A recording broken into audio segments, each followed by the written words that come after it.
গুমের শিকার অবসরপ্রাপ্ত ব্রিগেডিয়ার জেনারেল আব্দুল্লাহিল আমান আজমি ৮ বছরের নির্যাতন ও অবিচারের জন্য সুবিচার চেয়েছেন।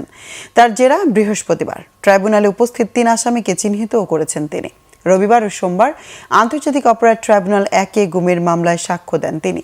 জবানবন্দিতে আমান আজমি বলেন, ডিজিএফআইয়ের গুমের শিকার হয়েছিলেন তিনি। এ সময় কাঠগড়ায় দাঁড়িয়ে থাকা ৩ সেনা কর্মকর্তাকে জড়িত বলে চিহ্নিত করেন তিনি। এই মামলায় শেখ হাসিনা সহ ১৩ জন আসামি। জবানবন্দিতে আমান আজমি তার উপর অত্যাচার ও নির্যাতনের বিচার দাবি করেন।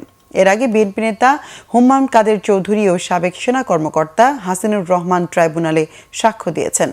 আগামী বৃহস্পতিবার আমান আজমিকে জেরা করবে আসামি পক্ষের আইনজীবীরা।